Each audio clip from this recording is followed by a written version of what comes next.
Live from Columbia Station, Ohio, welcome back to the Lorain County Sports Network here on YouTube, a production of the WOBL and WDLW Sports Department. I'm John Guzik along with Max Drummond. We're going to bring you tonight's game here from Columbia as the Raiders host the Wellington Dukes, and I guess it's safe to say the upstart Wellington Dukes, who come in here tonight undefeated going into their fourth game of the season. We're going to talk about all that and break down tonight's game as we get ready for tip-off. We still expecting a tip-off at 7, even though the JV game went a little quickly. Wellington was able to hold on to a 51-45 win over the Columbia Raiders, but had a much larger lead than that going down the stretch, and Columbia made it very interesting. And we expect a lot of interesting in this varsity game coming up. Should tip, like I said, right around the top of the hour as we get ready for action tonight. So far this year, Columbia actually lost their first game of the season. Lost it to the schedule as they were set to take on Dalton to open the season, and that game got postponed further into the regular season because of football by both schools. And so they come in here with a 1-1 record, coming off of a Lorain County League victory over Black River this past weekend. So 1-1 on the season, 1-0 in the conference. And as I mentioned, the Wellington Dukes have won all 3 of their games, including a win over Oberlin to open up their conference play. So nice to say at any point in the season, we've got undefeated conference leaders ready to square off here in Columbia as the Raiders host Wellington Dukes. And as we help you get ready for tonight's game, we get a chance to talk to the coaches and players and everyone associated with both teams to break down tonight's game. And let's start. We have a conversation on our coaches' corner with second-year head coach Wellington Dukes, Anthony Schmuck.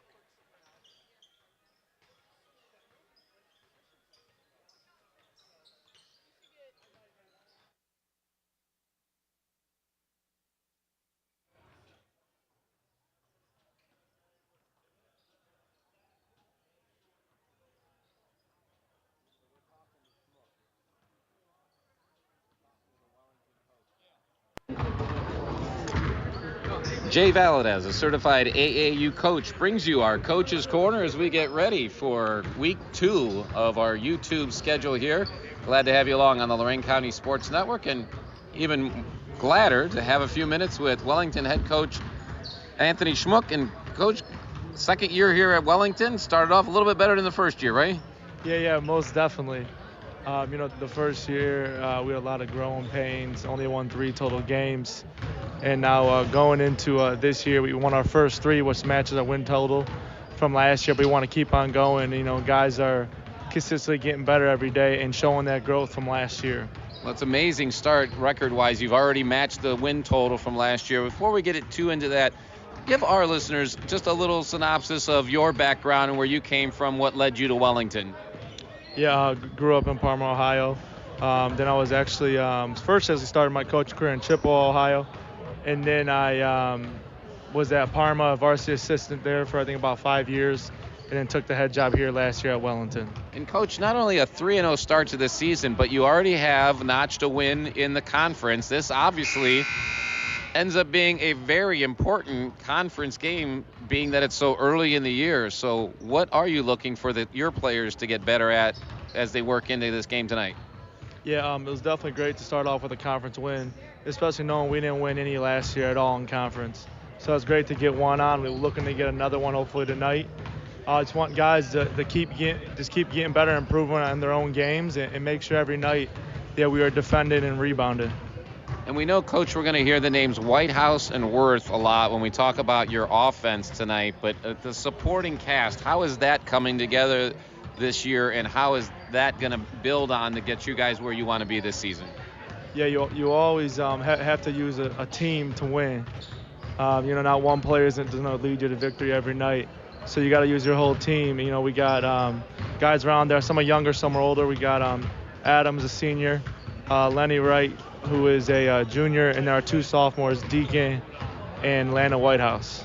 And, of course, you come into a conference game, as I mentioned tonight here at Columbia, arguably the best suited opponent you've seen so far this year.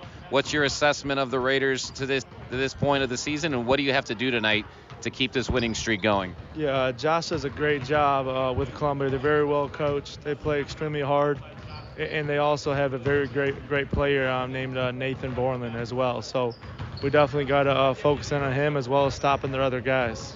And when you talk about focusing on Borling, will you guys incorporate any type of a box and one or double team situation? What kind of defense do you put on a high scorer like himself? We just got to try to contain him. He's going to get his, but we got to contain him and not let him get off for a bunch. And we're seeing that from both teams. You have two really predominant scorers on both teams, and it's one of those games where, as a observer, I'm looking for those other 3, 5, 7 guys on the roster who are going to make the difference tonight. So what will you be looking for early that'll give you confidence that the Dukes are doing what they got to do tonight?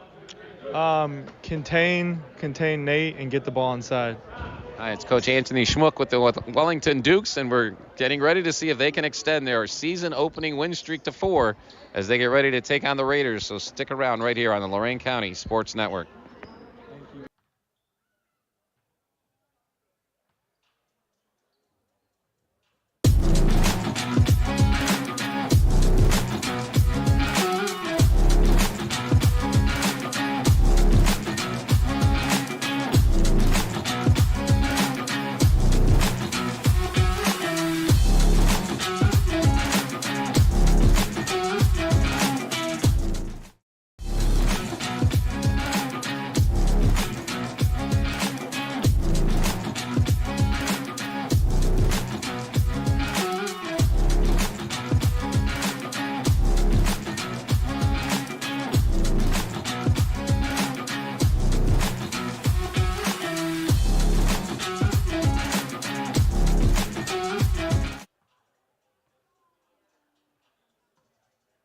Continuing on, counting down to tip-off here. We've got about 5 minutes of warm-ups left, but obviously a few more minutes beyond that to get in the national anthem and the player introductions on the court to get you to tip-off, but should be pretty close to the scheduled 7 o'clock start, which is something we don't get the chance to hear about a lot because of freshman and JV games that just go a little bit longer. So Columbia's been out there warming up, and now the Wellington Dukes returning to the court and returning to my side. Didn't scare you off after the first week on the Lorain County Sports Network basketball edition, but Max Drummond back joining us here on the Slimans of Amherst Game of the Week. Slimans of Amherst, where friends send their friends, and glad to have you along with us tonight, sir. Yeah, it's going to be a great game, and yeah, no, not even close to scaring me off. It was a fun time last week and excited to do more and cover more teams, seeing more LC8 teams now. And we will be doing this every Tuesday night, so make sure you kind of bookmark, subscribe, and link whatever the hip new lingo is that I have to be up with to make sure that you have the Lorain County Sports Network on your YouTube channel every Tuesday night, with the exception of the day after Christmas. We'll be celebrating Boxing Day, Canada style that time, right. So won't have a game that week. But be at Firelands next week. It'll be our final game of the 2023 calendar year. But tonight, it's Columbia and Wellington, and very interesting early season matchup, because if you looked at what happened last year between these two teams, you'd say top and bottom of the Lorain County League. But the Wellington Dukes have really started out their season very strong, coming into tonight not only undefeated, and granted, maybe the level of competition hasn't been as high as you might want, but the two things that I would point out for Wellington is, one, you beat them all. You play who you're scheduled, but they've beaten them badly. Wellington is averaging about 60 points a game and only giving up 32. So it's not like they're scratching through to get to this 3-0 record. And that's got to get the Columbia Raiders thinking. And we go down to the keys of the game, which are brought to you by Buckeye Community Bank. Today and tomorrow, your partner for growth. Max, what do you see as the keys for this Columbia Raiders team? So for Columbia, they've got one less game under their belt so far, and I think maybe that means they're a little fresher, but also it means they might not know as much about their team and their limited rotation so far.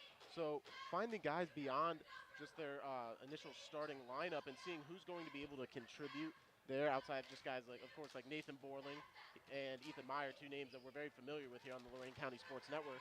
But just digging deeper into that bench, and also they got to find a groove. The very first game was a shootout with Northwestern, got into the 78-66 score, and then their second game against Black River, 46-40. So it's finding that flow, which is very opposite styles there. So I'm interested to see which one they go for, more of slow it down defensive approach or try to outshoot Wellington tonight. We'll see. Right, interesting you point out the game that they got really into a running gun kind of game. They did not pull out the victory there. It stayed more controlled. They were able to put up not only a win, but a win in the conference. As I mentioned, both teams coming in here 1-0 on the season as they get the season conference season really going here with game number 2. As far as the rosters are concerned, pretty much everything's set from the beginning of the year. No injury or inactives to report for you tonight, but we keep an eye on that each and every game. Thanks to our friends at Illyria Jewelry and Repair, treating customers like family at Illyria Jewelry and Repair. We're going to take a quick break, and when we come back, we'll have today's national anthem and their starting lineups. Get ready for tip-off as Columbia gets ready to take on Wellington here on the Lorain County Sports Network.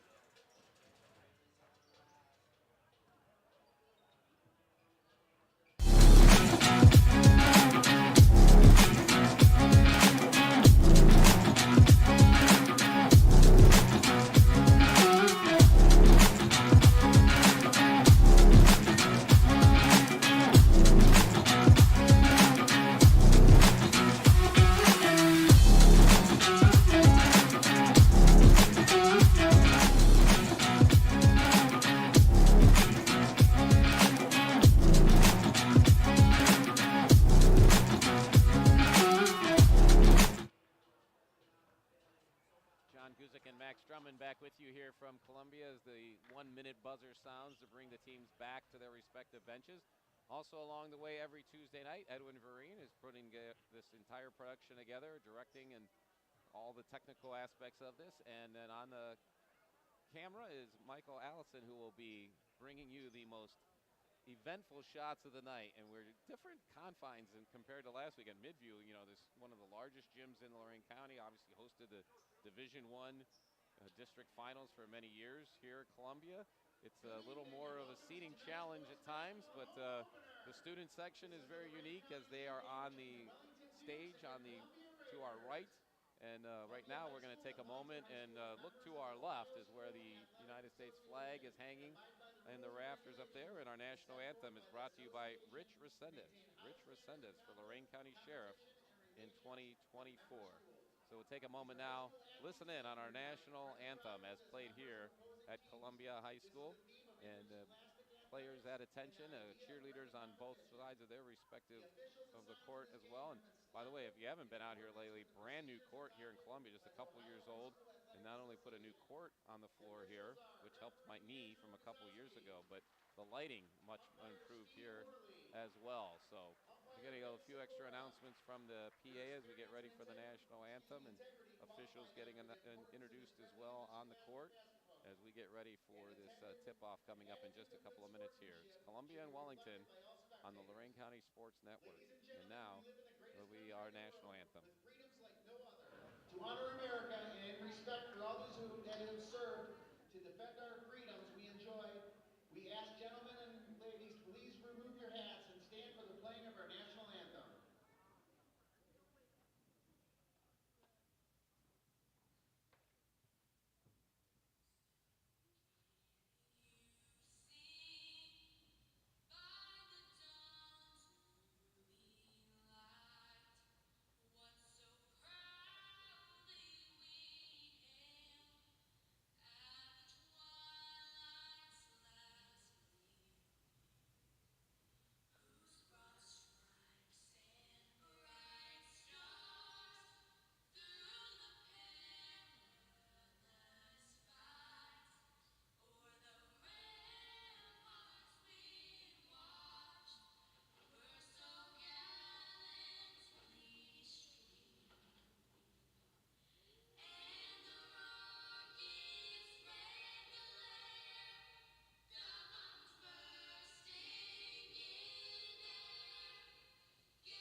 Getting us ready for tip-off tonight, let's get into our starting lineups, brought to you by Smitty's Place, where friends meet. Smitty's Place. So for the Wellington Dukes coming out, you're going to hear two names from each team. Said a lot when it comes to scoring is what we anticipate tonight. And we'll start with the Dukes. Leading scorer is number 2 out there, Sean Whitehouse. He's a 6'4" senior forward. Comes in tonight averaging 24 points a game, but also 8 rebounds and 3 assists, and he's had a block and a half on average for each game tonight. Also with him out there is going to be number 24, Deacon Worth. He's only a sophomore, 6'1" forward, averaging 12 points in these first 3 games of the year, plus 4 rebounds. Other starters out there, you'll see number 1, Landon Wright. He's a 6-foot junior guard, 2 points, 2 rebounds, and also dishing out 3 assists per game. Adam Mahalik is number 4. He's a 5'2" senior guard, 4 points and 2 rebounds in these first 3 games of the year. And then also starting will be, Mahalik will be coming off the bench. Landon Whitehouse will be number 5. He's a 6'2" sophomore forward, averaging 8 points and 6 rebounds a game. And then rounding out the starting 5 for the Wellington Dukes, you'll see number 33, Chase McKenzie out there. Tallest guy on the Wellington Dukes lineup, as he's 6'4" senior center, averaging a point and bringing down 4 rebounds a game. For the Columbia Raiders, we'll start off with number 1, Ethan Meyer. He's a 6'1" senior. It comes in averaging 14 points over these first 2 games, but also 2.5 rebounds and 3.5 assists per game. The other big scorer for the Columbia Raiders will be number 10, Nathan Borling. He's a 6'2" senior guard, averaging 22.5 points a game and 7 rebounds so far this season. Other starters for Columbia tonight, number 2 will be Carter Dooley. He's a 5'9" sophomore guard, 4 points and 9 rebounds a game from his guard position. Gage Maruna, number 3 out there, is 6'1" junior forward, averaging 4.5 points and 6 rebounds a game. And Daniel Corrigan will be number 5 out there. He's a 5'2" senior guard. And those are your starters, and all 10 of them are on the court right now on the Lorain County Sports Network. We're getting ready to tip things off here as our opening tip-off brought to you by Lorain County Community College. Your year, your classes, your future. And for the Wellington Dukes, it's your basketball to get things started here as we're underway on the Lorain County Sports Network. Drop-in pass is Sean Whitehouse looking along the foul line, guarded by Dooley. Works it down, kicks it back out. Whitehouse works it around, down below to McKenzie. It couldn't handle the inbound pass from the wing, and it goes out of bounds for the first turnover of the game, and Columbia gets their first possession. Yeah, so they worked it around the wing a bit there, but nobody pulled the trigger. We'll see if that continues. I can't imagine it will for long. This is Borling, their leading scorer, coming down with the ball. Ethan Meyer, the second leading scorer, touches the ball. And as they try to wing it in the corner to Daniel Corrigan, goes out of bounds, not touched by Wellington. I saw a Wellington Duke hand come out there, but we start the game with turnovers by both teams. So in the blackjack, you can see in front of us as they bring the ball to the court is Wellington coach Anthony Schmuck as they're going towards the other end. And now this is a good drop-down pass and goes down to Sean Whitehouse, and he gets fouled as he goes up for his first shot attempt of the game. I'm going to send Whitehouse to the line. As we mentioned before the game, he's already averaging 24 points a game. He has been putting them up nonstop in these first 3 games of the season. 7:18 to go, still no score. Whitehouse trying to change that on his first free throw attempt, and he does. Already, Columbia is going to look to make a switch as they're going to bring in Dylan Fisher off the bench. I was going to say, neither team goes very deep. Not only both of them have 2 very high-scoring leaders on their offensive side, neither team goes very deep in the bench, and that's one of the things both teams need to try to work on to develop an opportunity to go further into the conference schedule as well as the postseason. So 2-0 Wellington up early here still in the first minute of this game. On the right wing is Maruna. Puts it back around, works it to Borling on the left wing, guarded closely by Landon Whitehouse. Landon Whitehouse staying all over him, and he's going to get a 5-second count for a second turnover by Columbia. And interesting, a lot of people don't know that. So Borling worked the ball forward, but not past his defender. And then when he turned and worked his way back towards the center of the court, 5-second count continued. And 2 possessions, 2 turnovers for Columbia. Into Whitehouse again on the block. That shot's up no good. He tries to tap for the rebounds, controlled by Borling, and Columbia coming the other way, still looking for their first shot attempt of the game. Borling twists around in the middle of the key, puts it up, soft jumper, rolls around the rim and in, and we're tied at 2. Yeah, great job there. Obviously, first possession didn't, or second possession didn't go how Borling wanted. Right there, he attacks, and he's able to tie this game up early. Top of the key, long three-pointer is no good. Attempted there by Landon Whitehouse. Rebound controlled by Columbia's Carter Dooley, and we're back quickly the other way with Borling down in the lane again. This time his shot no good. Rebound by McKenzie, and Wellington will get another chance. Still tied at 2. Almost 2 minutes into this one, and Wellington happy with that pace so far. They'll take their time bringing it into the front court. This is McKenzie just above the foul line, trying to get it down to Whitehouse. Spins and takes a shot along the baseline. No good. Rebound comes off to Columbia's Ethan Meyer, and here's Borling. Quickly back to Meyer, who pulls in just inside the three-point arc. Shot no good. Rebounded by Landon Whitehouse for the Dukes. And we've got a really, really slow start offensively to this game between Wellington and Columbia. Still tied at 2. Ball's loose in the corner. Another turnover. This time coming away with the ball is Borling, and he's going to try to control it. Right, spins into the lane at the foul line. Shot's no good. Fight for the rebound, and it was going to be Landon Whitehouse getting it, but he stepped on the line before he could try to chip it off of a Columbia defender, and then right in front of that Columbia student section standing on the stage. And that makes it tough in the second half when Wellington's shooting free throws facing that crowd. Borling, deep three from the right side is in and out, no good. Ball fought for and come loose to the top of the key, and that's Ethan Meyer's shot, no good. Borling on the ground, but as he tried to corral the ball, he went to the floor and gets called for a traveling. Those are always the toughest turnovers out there because you're hustling to get the ball, but when you lose your feet while you have possession of the basketball, it's traveling by definition, and Wellington gets another shot. Yeah, it was a real scrappy effort there, but also good job by that Duke's defense, giving him a lot of pressure so far, not letting him get comfortable yet. Whitehouse working along the right baseline this time, puts it up and dribbles it over the top of the rim and in. He has all the points for Wellington as they're now up 4-2. 4:50 to go first quarter. Ethan Meyer trying to get it down low, and he had a shot for Dylan Fisher, but went past him and out of bounds, and we're piling up the turnovers here in the first 3 minutes and 15 seconds of this game for the Columbia Raiders. That we are. It was a great look, but he just put a little too much mustard on that pass. Whitehouse now, he just put a short little 2-foot jumper. Now he tries a long three-pointer. No good, and when they battle for the rebound, and it comes a Columbia team rebound on that one, and the Raiders have another chance to come at it. So the good news for Columbia, as much as you struggled offensively, you're down by 1 shot here. Right.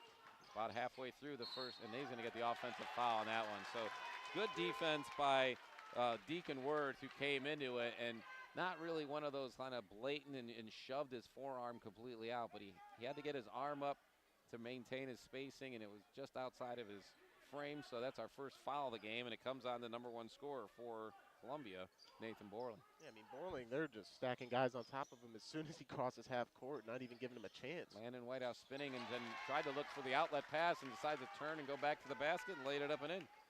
It's Whitehouse's 4. I'm sorry, Whitehouse's 6 and Columbia 2. Deep three on the left side is in and out. McKenzie rebound for Wellington. Come back the other way. Of course, they'll get it right back into Sean Whitehouse's hands. He's slowing it down a little bit. Pretty good tactic here. Keep Columbia cold on that offensive end. Whitehouse to the hoop. Has 3 white jerseys come over and still tries a shot. It's no good. Borling gets the rebound, and Whitehouse fouls him as he was still trying to kind of head to the basket to try to look, see if he can get the ball. Ends up bumping into Borling. So right away, we have fouls on the 2 star players from each team. 1 for Borling, 1 against Whitehouse. And again, we remind you new rules this year where we're going to shoot free throws on the 5th team foul of each quarter. This is Borling working around the right side. Step back 3-point jumper over McKenzie. Swish. Shooter's going to keep on shooting, and Nathan Borling certainly one of them. He has all 5 points for Columbia. 6-5 now, 3:20 to go first quarter. This is Whitehouse way off, now trying to work his way down. Back out to his brother. This time, this is Sean Whitehouse. Defended closely by Borling. Good on good right here, John. All right. Kicks it back out to his brother. A 3-point, works it back in after a ball fake, and now going to take it up again. That's 2 times in a row that Landon was looking to pass and turns and shoots. McKenzie grabs the rebound, and he gets bumped as he brought down the ball, so no shot on that one. The ball will be out of bounds for Wellington, with third foul on the Raiders already in this first quarter. Little dump in pass to try to get over the top, and Landon Whitehouse brings it down and puts it back up and in, and it's 8-5 as Wellington early in this contest has their biggest lead of the game. Borling, another deep three from the volleyball line, no good. Rebound is Whitehouse. He gets banged coming off, but no call on that one as he recovers, and the Dukes keep it. Quickly ahead now to McKenzie, going to drive the baseline, takes contact. They both go to the ground as McKenzie drops it off the glass, and it's 10-5 now with McKenzie's first basket of the game. What a physical move right there. Not phased at all by the contact. Columbia trying to create some offense in there. Instead, they're going to get another turnover as defense by Landon Whitehouse ends up with Landon Wright picking up the ball and bringing it into the front court for the Dukes. Oh, another new rule this year is the Dukes are wearing black undershirts on some of their jerseys, and that's a new rule that's allowed this year, black for the opposing team. Here's Wright taking it and nicely maneuvering his way along the left baseline, and the left sideline, and put up for his first two of the game, and now all of a sudden it's 12-5 Wellington.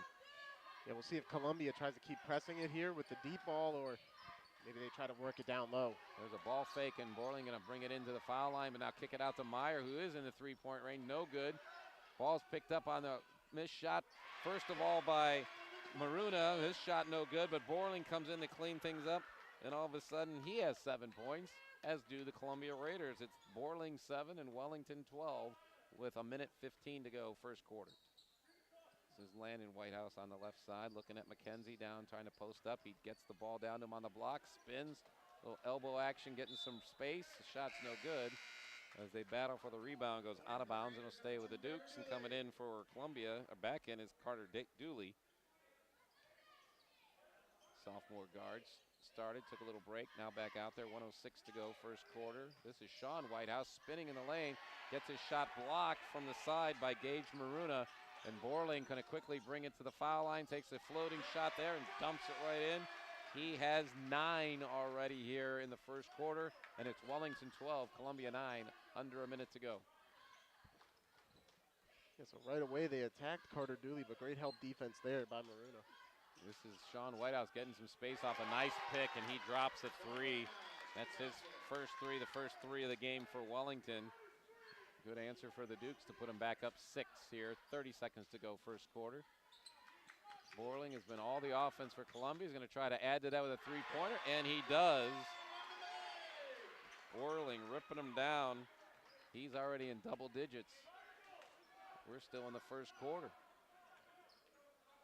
This is Sean Whitehouse on the left wing.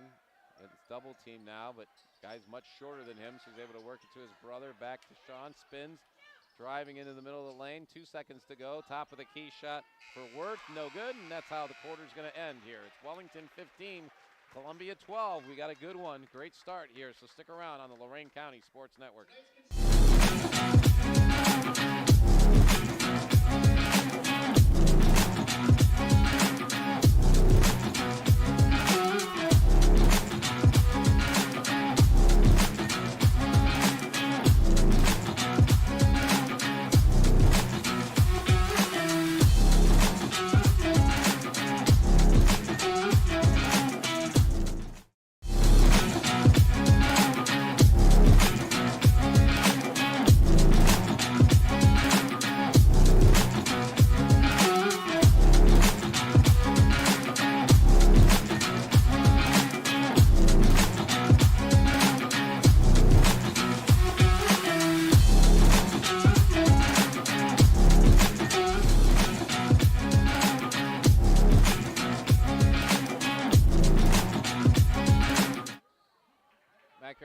High School, John Guzik along with Max Drummond. We were kind of hoping we had a really good game going on tonight, and the first quarter is any indication, you're going to want to stick around with us tonight as the Wellington Dukes come in here undefeated. And the real question was, what kind of defense could they put on a team that has a little more offense than what they faced so far? And they definitely passed the test there in the first quarter. Nathan Borling scoring a lot, but literally the entire rest of the team is scoreless as it's 15-12 Wellington, and this is Nathan Borling with the ball. He hit 2 threes and 3 two-point field goals for all the points for Columbia in that first quarter. And they're going to look for more from him. But Wellington, of course, trying to put up some more defense. That's Sean Whitehouse putting defense on Borling. Shot's no good. McKenzie with the rebound. And Sean Whitehouse bringing it back up the court. Left side in the corner. This is Worth trying for his first points of the game. No good. Rebound brought down by Dooley. And as they battle for it, we're going to get a foul on Wellington. Fighting for the ball, going to the sideline. Knocked Columbia down. Foul's going to be on McKenzie. First team foul of the second quarter, of course. We know that as we're only 35 seconds in. But first foul of the game on McKenzie. Borling again bringing it across the timeline for Columbia. Working on the left side. Menji in the game now. Now fake pass and turnaround jumper from the foul line is no good by Maruna. McKenzie cleaning up the boards again for the Dukes. 7 minutes to go in the second quarter. It's 15-12 Wellington. Landon Wright get a great pass on the breaking down the right side for Whitehouse is no good. Ball's on the floor. McKenzie comes away with it, turns, spins, and knocks it off the glass. He's got 4 points in this first half. 17-12 Wellington. Borling quickly back the other way, but then Wellington's defense in position. Columbia's offense going to bring it back out. And now ball's taken away by Sean Whitehouse, and he's going to go coast to coast with a Euro step blocked as he went to the basket. Blocked by Maruna, but grabbing the rebound is Landon Wright and putting it back up. He has 4, and it's 19-12 Wellington. Now ball's loose in the corner. Columbia hurries it into the front court, but having trouble against that Wellington defense. And that's really been the story of this game so far, is the Duke's defense has been spot on. They've kind of packed it in a little bit inside the three-point arc and allowed Columbia to take a number of threes, which they've converted a couple. Of course, when I say they, offensively, it's Borling. But I think they're going to let him get beat. Oh, there's kind of a push by Landon Whitehouse on Borling, but he fights through the contact, takes a shot just inside the arc, no good. Ball's going to stay with Columbia, and Landon Whitehouse says, I'm going to take a break here, coach, if you don't mind.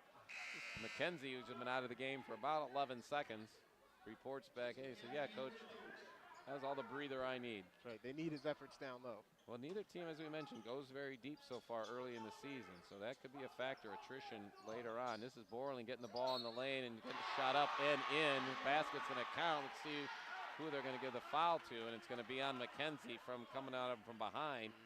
So not only his second foul of this first 2 minutes of the second quarter, but second team foul of the quarter against Wellington.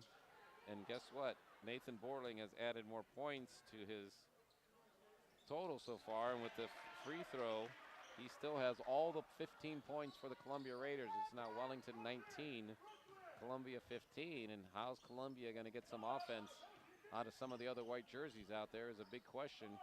And just wait to see if they can answer it. Here's Wellington working the ball, and they're going to get a foul away from the ball on the Dukes. This will be their third foul of the quarter. They're going to whistle that one on Adam Mahalik, who comes off the bench averaging 4 points and 2 rebounds. He kind of shrugged his shoulders about what did I do, but I mean, that just came down to great hustle right there. Carter Dooley trying to fight through some off-ball screens, and he draws it. Great job there by the Raider. Columbia trying to take advantage. Meyer working on Whitehouse, gets it across the court to Borling. Getting a lot of contact from the Dukes defense, and officials letting them play, but Nathan Borling, guess what? Hits a turnaround fadeaway jumper, and he has 17 points in this first half. It's 19-17 Wellington. I mean, is there any angle he's not comfortable from, whether it's fadeaway or leaning into contact? He's been great. A lot of contact he's taken, especially on these last 2 trips down the court. Wellington looking to get some offense of their own. McKenzie out the right side of the foul line, trying to look at Whitehouse, cutting down the baseline. Shots up, no good. Rebound by Maruna. Schmuck wanted a foul on that one. He's already all the way at the half court asking for that one. Not going to get a whistle at this point, obviously. There's a shot from the left side. I think that might have been partially blocked by McKenzie. Columbia keeps it on an offensive rebound. Kicks it back out to the top of the key to Meyer. His three's off the left side and going into the corner. Saved by Borling. Bounces it off of Landon Wright, so Columbia's going to keep this one. 4:42 to go in the first half.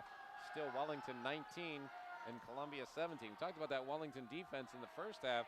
The Columbia defense has held Wellington to only 4 points here in the first 3+ minutes of second quarter. Here's Ethan Meyer still looking for his first 2 points of the game. Gets the ball over to Mengi. Right in the middle of the lane. I'm sorry, Meyer in the middle of the lane. Gives it back up to Borley. A deep three again from the volleyball line is no good. Rebound comes off on the left side to Julian, or to Mahalik, and Wellington will reset with 4:18 to go in the half. Yeah, Landon right on the left side to Sean Whitehouse, working it around the three-point arc. Now back into Whitehouse on the right block, spins, fadeaway jumper off the sidelines, no good. Borling and McKenzie fighting for the rebound, and McKenzie still after it, and the ball comes away to Ethan Meyer of Columbia, gets the rebound on that one, and Columbia quickly into the front court, trying to create some offense here for the Raiders. Mengi works it around, gives it out left side to Maruna, tries a three-pointer, that one's no good. Rebound battled for on the baseline by Mahalik, but he can't control it, so Columbia's going to keep this one as well. 3:47 to go first half. Back in the game for the Columbia Raiders is Daniel Corrigan, a 5'10 senior guard. Started the game, little break, now he's back out there. 19-17, Wellington up over Columbia. Columbia inbounding from the baseline in front of their friendly student section, and Borling just quickly grabs the inbound pass, and a left-hander off the glass gets him, guess what, 19 points on the game. I don't even have to look at his score sheet. I can just look at the scoreboard, right? Making it easy for us. McKenzie, every time he's gotten the ball, then he's worked it, spinning for the basket. He's going to get the basket and the call, and the foul's going to be on Gage Maruna, and he's not exactly sure what he did as McKenzie backed him down and spun into him, gets the basket. Basket went in. They haven't given it up on the board yet. Yeah, I mean, great job there by McKenzie. Every time he gets the ball down there, he's not looking to pass. He's looking to put it up, and whether it's make it through contact or just get his own board, he's a problem right now. Second foul on Gage Maruna, so he's going to come out, and Dylan Fisher is back in. He's only a freshman, Fisher, 5'11", going to play forward if he's coming in for Maruna. McKenzie cannot complete the three-point play, so 2-point lead for Wellington, and here comes the Columbia offense. Nathan Borland got all 19 so far today. Working it around outside. Deep three by Fisher is no good, and as Ethan Meyer came in to get the rebound, he took up a little of the space that was occupied by a Duke player in the key, and he's going to get a foul. For Ethan Meyer, his first foul of the contest. They forgot, like, Meyer on the football field, he played linebacker brilliantly. So right there, he's like, that's nothing. That kind of hits nothing. But, of course, the refs are going to call that. Just second team foul in the quarter, though, with 3 minutes to go. And Anthony Schmuck of the Wellington Dukes is going to call for a timeout from the Duke bench. We'll take a quick timeout as well. It's a 30-second with 3 minutes to go, and Wellington up by 2 on the Lorain County Sports Network.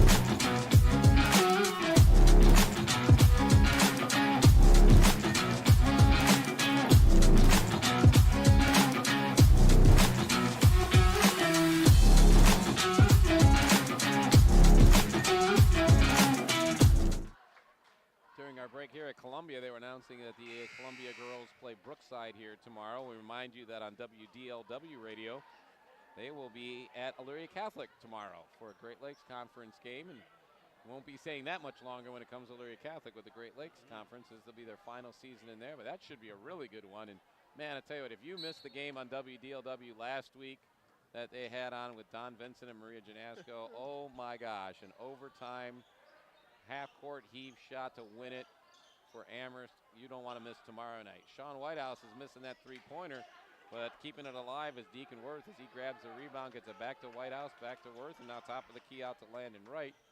On the right side is Landon Whitehouse, and his pass is a little bit too tall.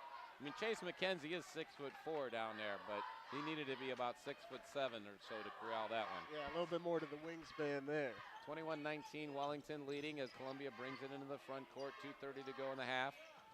Bounce pass down on the right block, and then a kick back out to Carter Dooley. He drains the three, and he becomes the first Columbia Raider not named Nathan Borling to convert a point, and he actually gives Columbia their first lead of the game now, 22-21, with 2:12 to go in the half. Sean Whitehouse working around the top of the key. Gets through traffic, but still met by defense and by Raiders, and gives it to his brother Landon at the top of the key. Dribbles back to midcourt. Trying to eye up something. He's got a 5-second count going, but now rings it down. Ball's knocked loose from behind by Dooley. Columbia coming the other way. Gets it up to Dooley, and he makes a layup. And guess what? They find a little extra offense on the Columbia side, and there's 5 quick points for the Raiders. They're up now 24-21 with 1:36 to go in the first half. Sean Whitehouse working on the left side. Makes a move to the baseline, goes up with the right hand off the glass and in. Boy, he can create anytime he wants. That's his first points of this quarter, but it does give him 9 for the game, and it's 24-23 Columbia. Yeah, we did see him wave off some of his teammates, hoping to clear the paint. That's exactly what happened on that one. He uses his length well. Nathan Borling from midcourt, no good. Rebound is tried to corral it over on the far left side for Worth for the Dukes, but couldn't do it. Goes out of bounds, so Columbia gets to keep that one. Well, I thought Nathan had tried a couple of deep threes when he was at the volleyball line. He was almost getting a backcourt violation on that one. He said, let me try the logo out for size. Here's an inlet pass, cutting down the middle of the lane. Is Carter Dooley, and he's on fire all of a sudden. He's got 7 points. And Columbia back up by 3 as we go to the final minute of this first half. Halftime show will come up. We'll run down the scores and stats and some other features for you at halftime, so stick around for that. Sean Whitehouse's long 3 is no good, but Chase McKenzie gets the rebound. Tried to get it inside to Whitehouse, cutting down the lane. Ball gets knocked away, but Wellington keeps it. This time back into Sean Whitehouse on the right block. He's got the 3 white jerseys around him. They're pretty aware of his scoring ability, but this time it's going to allow McKenzie to dump the ball down the lane and right. His layup, though, is no good. Columbia comes away with a chance to score here with 20 seconds to go. And Ethan Meyer comes to the basket. And it's one of those things where if you're going to foul him, you're going to make sure he's not going to get the points. Nothing dirty about that foul, but definitely a hard foul. More importantly, for the Wellington Dukes, foul number 3 on their big guy, Chase McKenzie. The ball coming this quarter.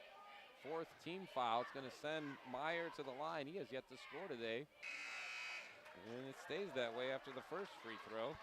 Going to put McKenzie on the bench for the final 20 seconds of this first half. Yeah, you definitely don't want him to get another meaningless foul, so to speak, in this final 20 seconds. Smart move to get him out of the game. He's pretty upset coming out and kicked the stands in front of us as he sat down. Columbia corrals the second missed free throw.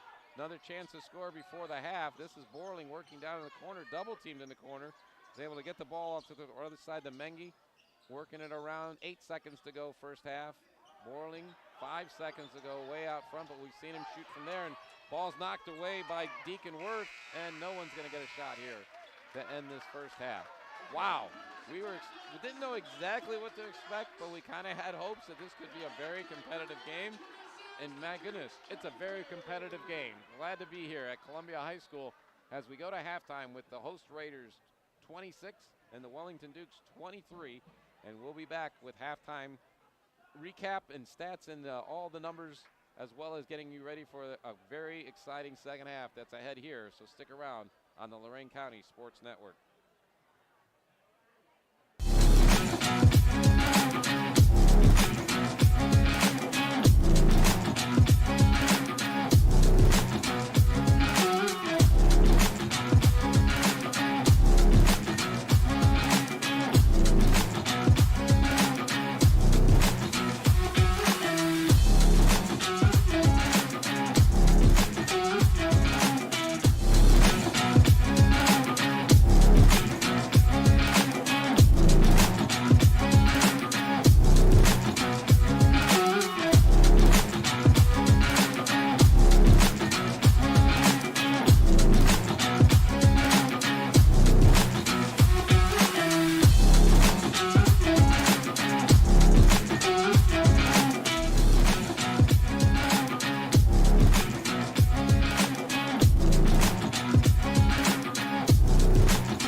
High School in Columbia Station, Ohio. I'm John Guzik along with Max Drummond, and the Ducks are being thrown out at the that's a teeny tiny target that you got to try to hit for this contest.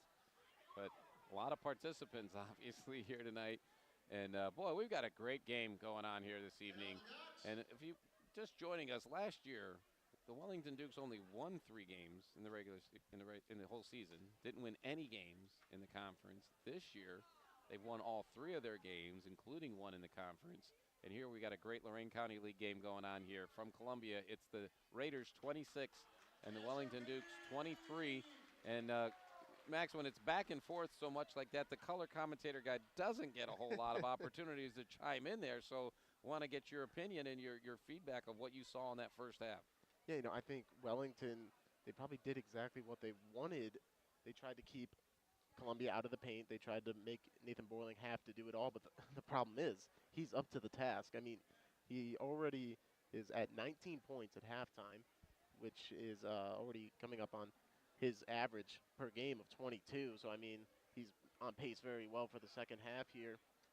And then offensively, they're sharing it well. And, you know, we talked about at the end of the half, McKenzie did get into some foul trouble there. We'll see how much that plays a part here moving out into the second half of the game. But when he's out there, there's no answer for him on the boards right now. I think he's brought a very physical presence down low, especially on offense, as in turn, he's also gotten a couple guys to foul him, so that's something to keep an eye on for Columbia.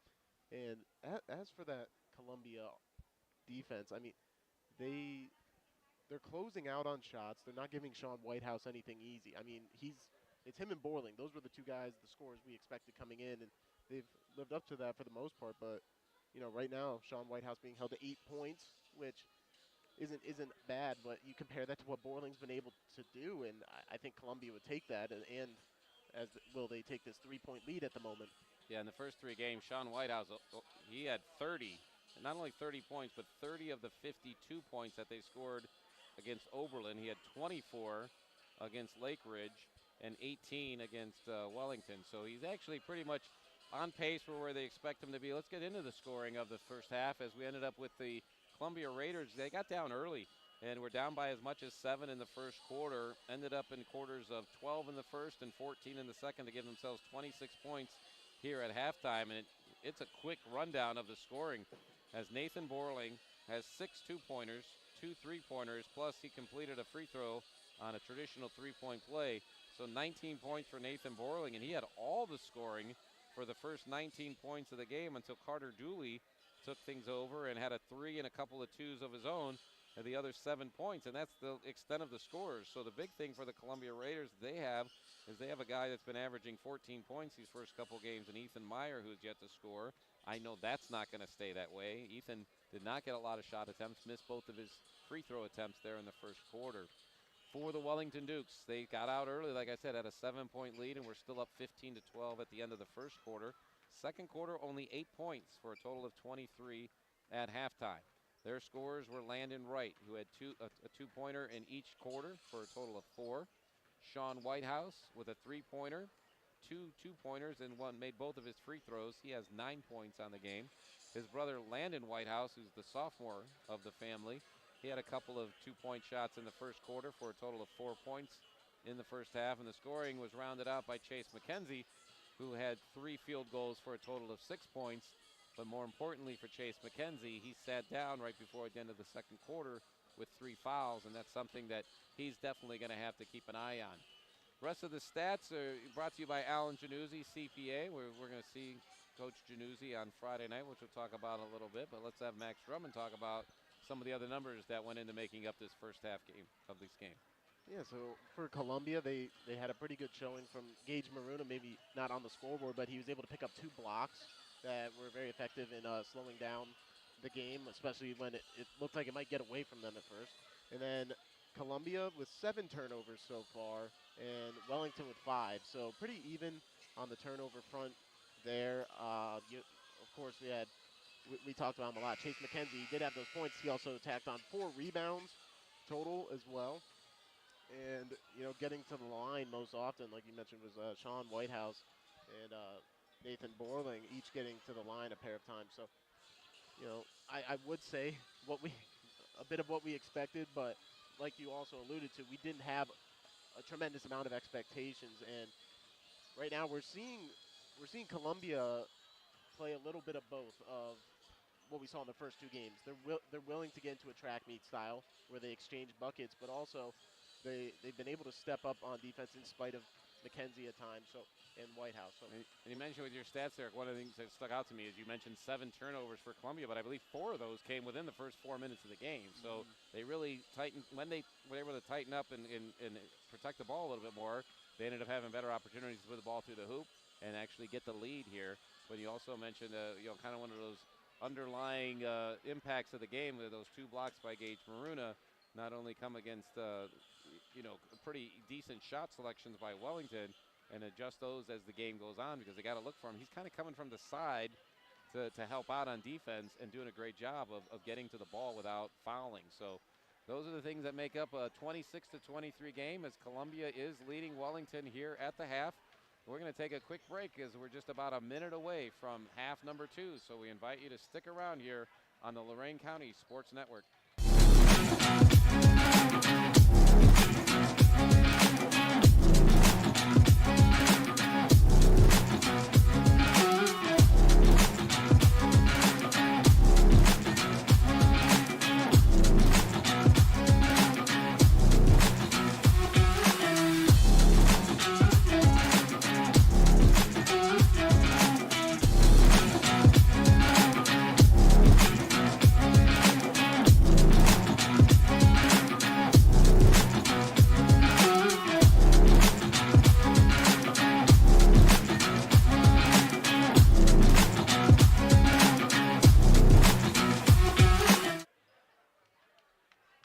26-23 here at Columbia High School with the host Raiders leading the Wellington Dukes. I mentioned earlier that WDLW will have coverage from Elyria Catholic High School tomorrow with women's basketball as Rocky River takes on the Panthers there. And then just to keep it easy for those guys, because I know they have trouble with that whole GPS stuff and everything like that. Sure. WDLW be back at Elyria Catholic on Friday night, as also that'll be a Great Lakes Conference game.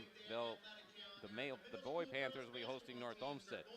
Meanwhile, I invite you to be listening to WOBL this coming Friday night, as I'll be with Dave Rivera over at Open Door Christian School over on Westridge Road.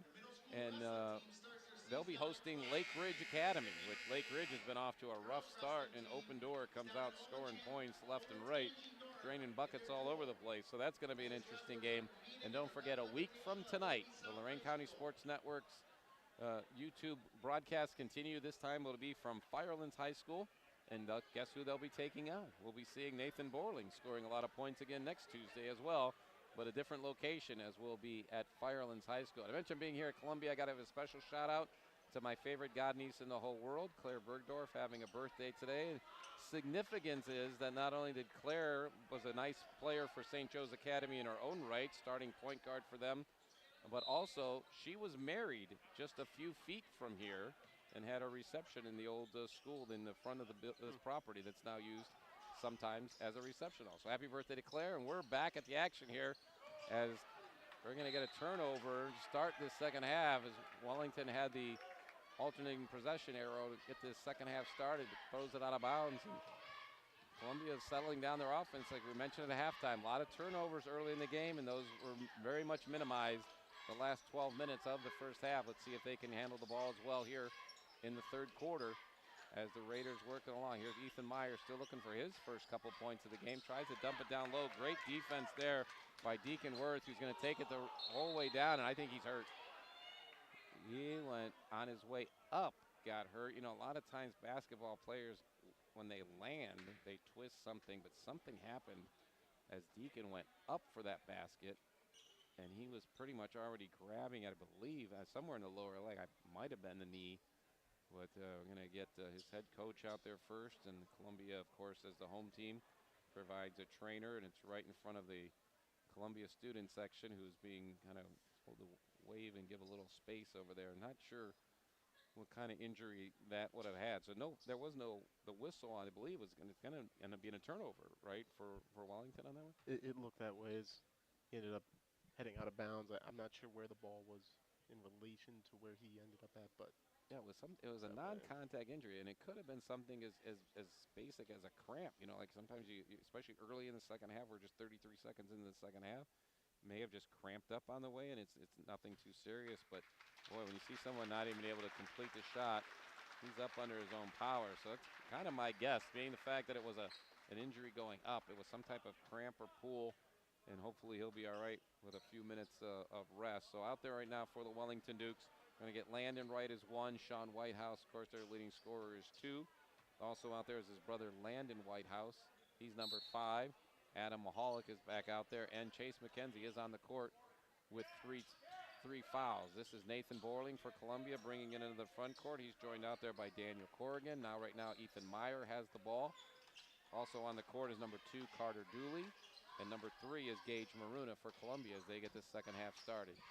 Meyer getting harassed defensively, clears traffic and gets it out on the right side, and ends up in the hands of Borling. Trying to drive into the lane, step back jumper, no good. Rebound by Landon Whitehouse for Wellington, and now he comes up limping a little bit, and he may have taken some extra contact towards the central part of his body as he came away from that, so I think he's going to be all right. Already shook it off. McKenzie gets it down to Whitehouse. He gets almost triple teamed. Columbia comes away with the ball. Quick, fast break down the left side of the basket. No good is a shot by Dooley. McKenzie can close the rebound. Whitehouse still couldn't believe he wasn't fouled on that. He was down at the other end of the court. He misses that shot. Guess what? Chase McKenzie with the rebound back into Whitehouse. Can't handle the inlet pass from Wright. It goes out of bounds for a Wellington turnover. We're still at 26-23. That was our halftime score. And you know, this game started very slowly offensively as we had no points scored in the first 2 minutes of the first half. We're approaching 2 minutes of the second half without a score. Yeah, that's already 3 turnovers racking up for Wellington, so we'll see if they try to slow things down here in transition. Kind of the opposite story of what Columbia's problems were to start the game. Trading issues here from half to half. Nathan Borling working down against Whitehouse, stops, jumps up, takes it off the glass, and kisses it through for his 21st points of the game, as we went 2 minutes without scoring here in this second half as well as the first half. Who knows, they may kick it off for both sides here, we'll see. Whitehouse gets the pass from, he still can't believe he wasn't fouled on that one, and he's standing, walking back, so it's 5-on-4 for Columbia as Borling goes to the hoop, lays in a nice move off the glass on the right side. He's got 23, and that's going to bring a full timeout from the Wellington bench with 5:37 to go in the third quarter. Big start for Wellington as they have held, big start for Columbia as they've had Wellington scoreless, and we're now Columbia 30, Wellington 23 on the Lorain County Sports Network.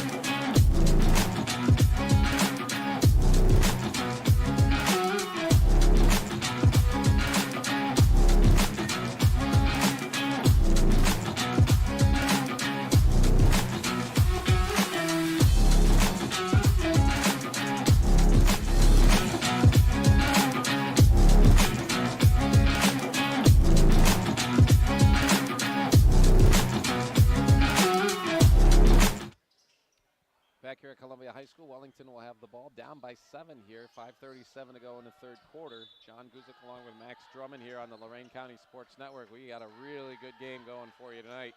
Nathan Borling had the first 19 points for Columbia the game, and he's had the first 4 points for Columbia here in this half, but he gets an answer from Adam Mahalik, who hits his first points of the game. It's a three-pointer, cuts the lead down to 30-26. Yeah, great job there by the Dukes, working it inside out and found the open man.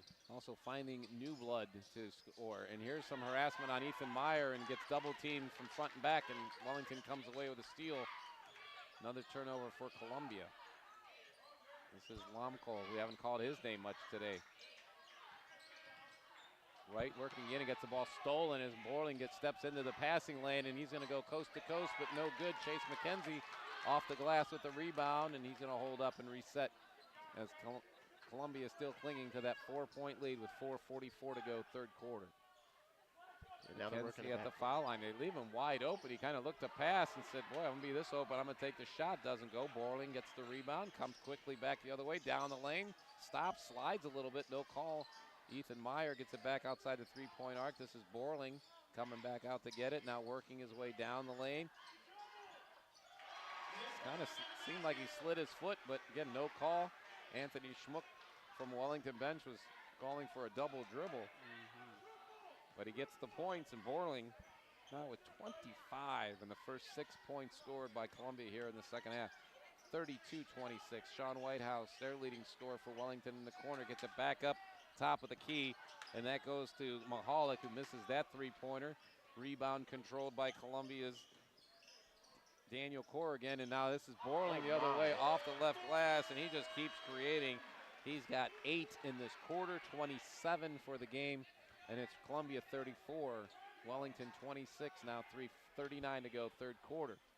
Wellington looking to get some offense going. And if Wellington doesn't get something going here, this crowd's going to get into it, and it's just going to be a bigger hole to have to climb out of here in the third quarter. It's Landon Wright working it up top to Chase McKenzie. They don't mind when the big guy's out that far from the basket. Sean Whitehouse looking to dump it down to the block to McKenzie. Nice spin move away from the defense towards the basket, and 2 more points for McKenzie as he has 8.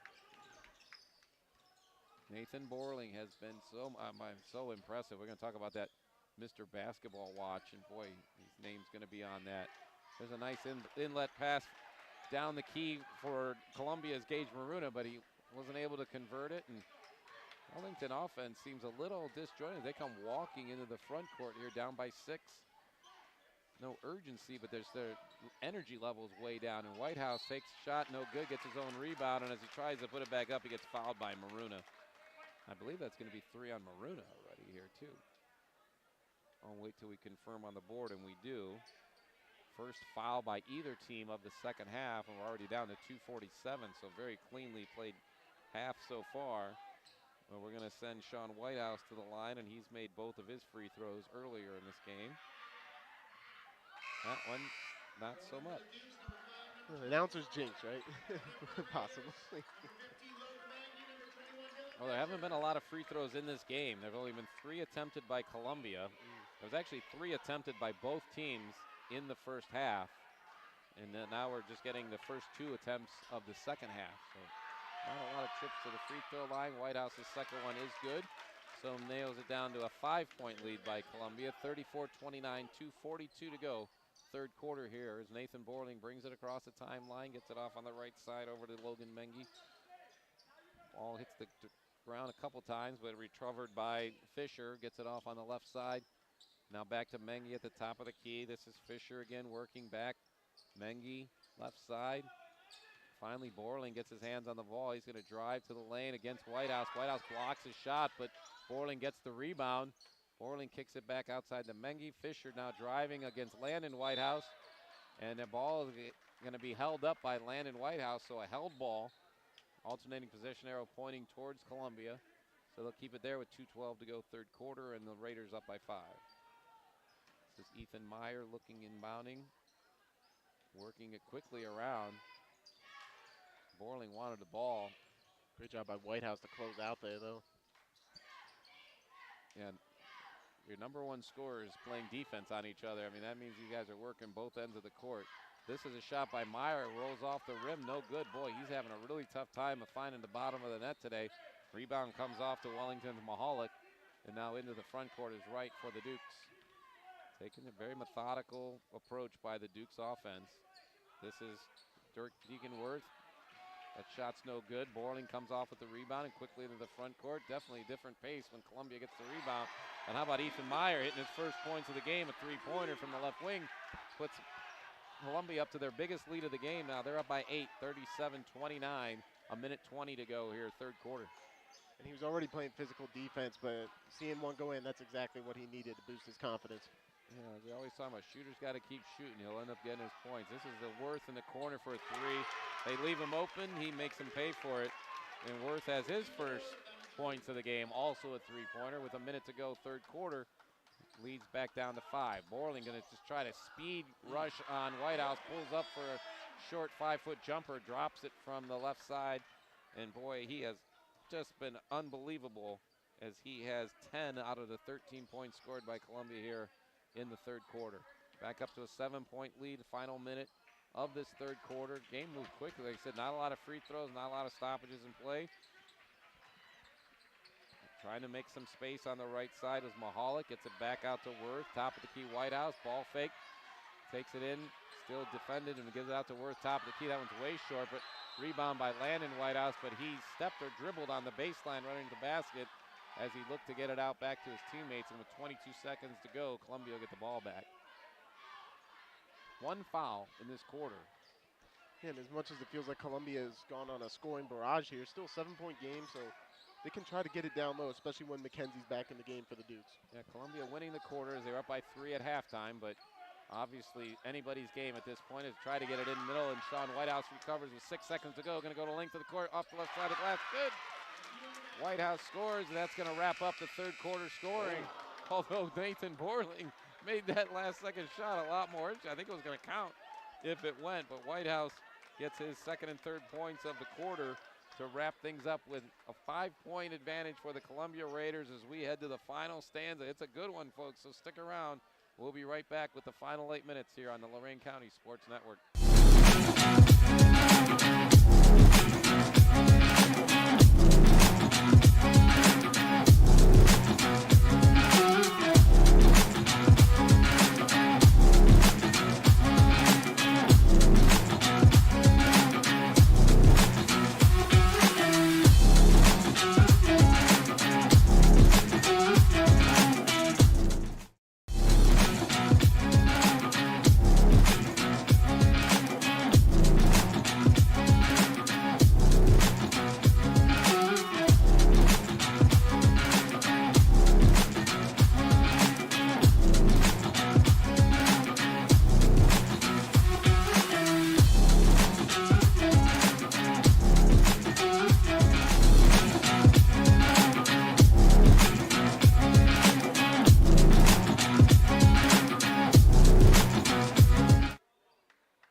Back here at Columbia High School, we've got a great Lorain County League matchup for you tonight. Columbia up 39-34 over the upstart Wellington Dukes. Again, Wellington only won 3 games all last year. They've already won 3 games this year. Didn't win any conference games last year. Have already won one this year, and certainly right in the mix to this one as they'll start this fourth quarter with the ball down by 5. We're talking about Columbia's Nathan Borling during the break. Boy, 11 two-pointers, 2 3-pointers, made his free throw. 29 points out of the 39 scored by his team. And here's Sean Whitehouse trying to answer that with a 3 in the corners. No good. Rebound comes off. Columbia's Ethan Meyer going to work it back in quickly into the front court. Off to Mengi, taking a 3-pointer on the right side. Big high bounce off, no good, but gives time for his teammate Fisher to grab the rebound. Gets it back out to Meyer, no good. Rebound comes down to Wellington's Landon Wright, and the Dukes will come back trying to cut further into this lead.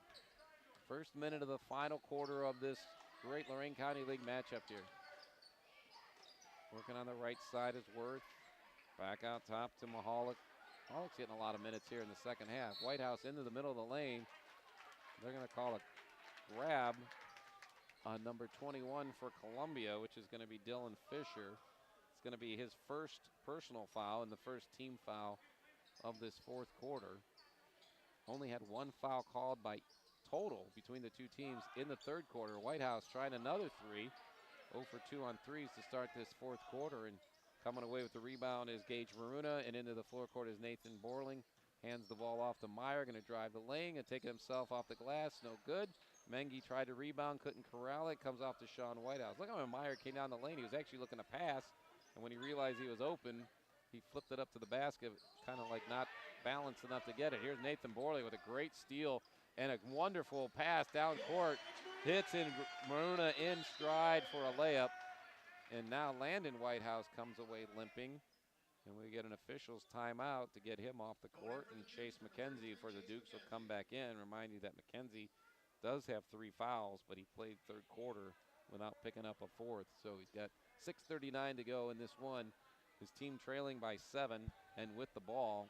Not sure what Landon did there, but obviously looked like an ankle got twisted on that last basket. And it definitely feels like a good time to get McKenzie back in there, regardless of circumstances, as now he can try to open up some of this offense for them, working it down low, kicking it out. He's got the ball now, and he's going to get offensive foul on that one. From this angle, I have to agree with that call. He's always been a kind of, he uses his size to his advantage, makes the turn, but that time it seemed like he kind of even could have met a travel because he kind of moved his foot, his whole body into the defender. Not only gets the offensive foul, the first foul of the quarter for Wellington, but the fourth foul now, and he's really the only player in significant foul trouble at this point in the game. Of course, he's the biggest guy for Wellington, so they want to try to protect him. But so far, Coach Schmuck has not sent anyone to the scorer's table. Mengi turns around jumper from the right baseline and drains a three. Big shot gives Columbia their biggest lead of the game now as they're up by 10. And that's what's going to be a problem here late in the game. Once they try to close out on Borling and double him, if they make those open shots, it's going to be trouble for Wellington. McKenzie trying to, the baseline does not get it to go. Maruna comes away with the rebound. Borling ties a deep three, no good. Rebound bounced around, curled by Mengi, and Meyer going to pass it down the lane to streaking Borling. That one's no good. McKenzie gets his hand on it. Worth picks up for the rebound. Here comes Wellington now trying to create some offense. They need to get things moving, down by 10. Change the pace a little bit for the Dukes from what they were doing in the third quarter. This is McKenzie again playing with 4 fouls. Goes up and in. Nice job, good positioning. Boy, he does use his size very well. Then he has 10 points now. He's in double figures. 44-36. We're coming up on 5 minutes to go in this one. Columbia trying to see if they can pad this lead. And again, guys streaking down the middle of the lane. Very nice cuts by Columbia and good passes into the lane, but that one's not converted. Wellington now back to McKenzie, working him on the baseline. Up, no good. Rebound comes away to the Raiders. Here comes Nathan Borling. Relatively quiet these first parts of the fourth quarter. Gives it up to Dylan Fisher, who drives the left side of the lane. That's his first 2 points of the game, but it's a big one as it puts the lead back out to 10 for Columbia and brings a timeout off the Wellington bench as Coach Schmuck will ask for, we're still debating whether or not this is a full or it's a full timeout. As we have 4:39 to go in this one, and the Columbia Raiders are up by 10. We'll be back with the finish here on the Lorain County Sports Network.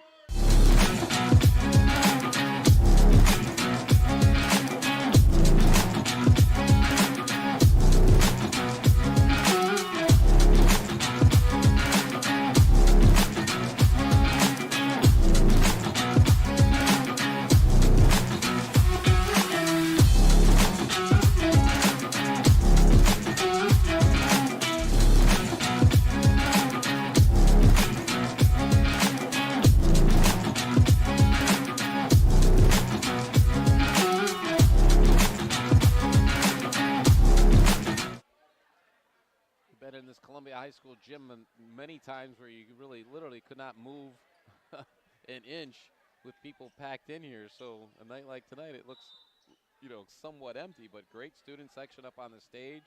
And Tuesday night, early season crowd out here having a good time as we've got Columbia now building up a 10-point lead and Wellington doing what they can to chip into that. And that's going to help with Deacon Worth draining a three from the left side.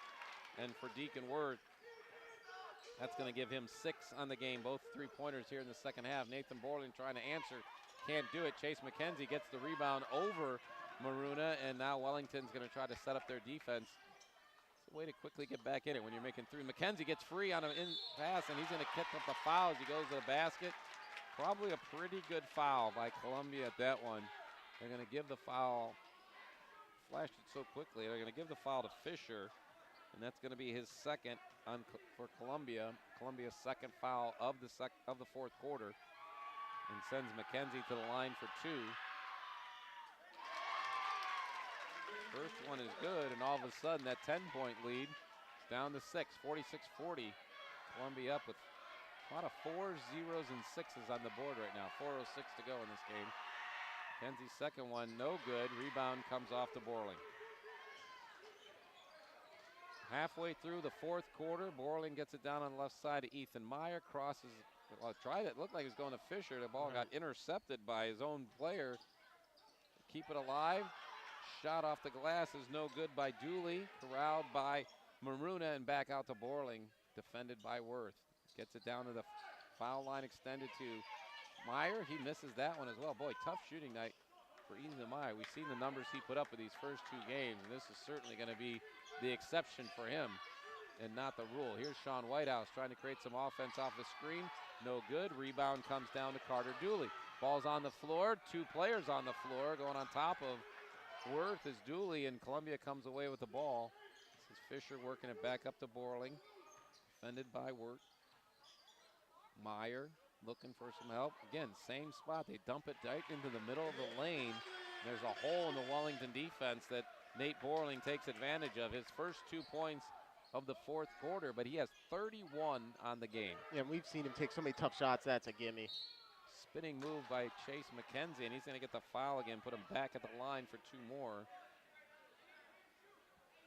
You know, anytime you're trailing a game, it's kind of a cliche, but you're down by 8 with under 3 minutes to go.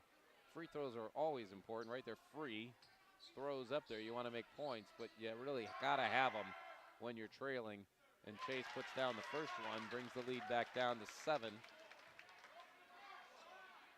And he's also making these defenders for Columbia a lot more aware that it's a tight whistle right now, especially when he's getting the ball. So that might lead to a couple lapses. Yeah, worth mentioning, that was Gabe Maruna's 4th foul, by the way, and as the rebounds battled for, we're going to get a held ball, alternating possession. Arrow goes to Columbia. 2:52 to go, 7-point lead. The Raiders with the lead and the ball. This is the guy with 31 points, the one dribbling across the timeline right now. What a show he has put on tonight. Getting just enough help. You know, people looking for a travel there, but he had his pivot foot planted and did all his motion with his non-pivot foot, but Coach Jay Sharp for Columbia is going to say, I want to look at this one a little bit easier. He has not used his timeouts too much tonight. He's got a lot left, and we're going to take one of those timeouts with him as his Raiders are up 48-41 with 2:35 to go in this game. Stick around to the Lorain County Sports Network.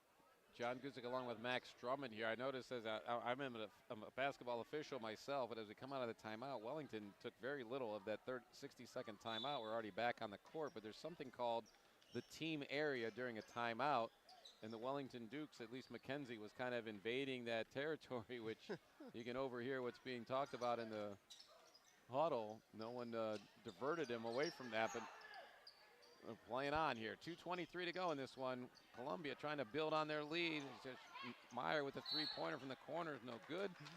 Rebound comes down to Mahalik. As he goes to the floor, they're going to call a foul. And that's going to be the 4th team foul on Columbia in this quarter. So again, another way for Wellington to get back in this game is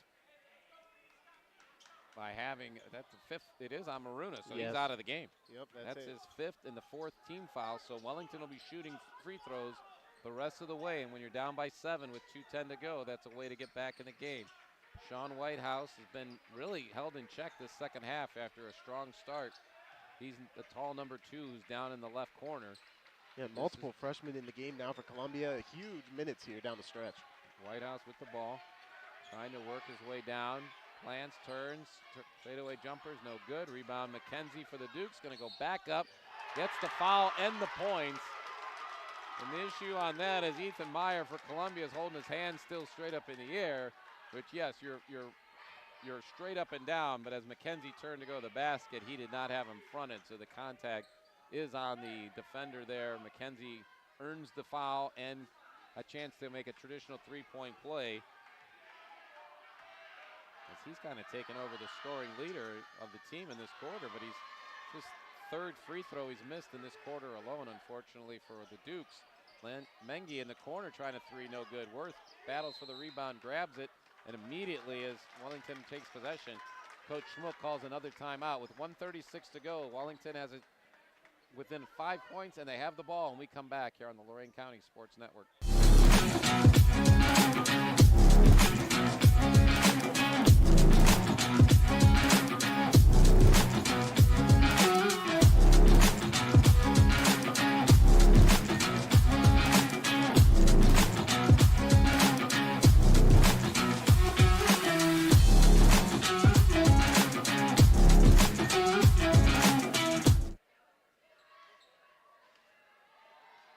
Early in the season, you know, there's always stories that evolve that you don't expect. And coming into the night's game, number 33 for Wellington, Chase McKenzie, was averaging just 1 point a game in the first 3 games.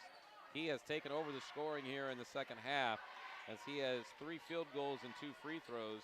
That's 8 in this half. Add that to the 6 he had in the first half. So a guy averaging 1 has 14 points now and is the leading scorer for the Dukes. Also, they try to come from behind. Down 5 here. Pressure full court from Columbia. They get it into Sean Whitehouse, who runs the court to help out. Runs into the lane, tries a short jumper, no good. Battling for his own rebound. Picked up by Worth at the top of the key. Tries to drain a 3, no good. Nathan Borling for Columbia comes down with a rebound, and they're going to call a foul on McKenzie, and that's going to be 5 on him.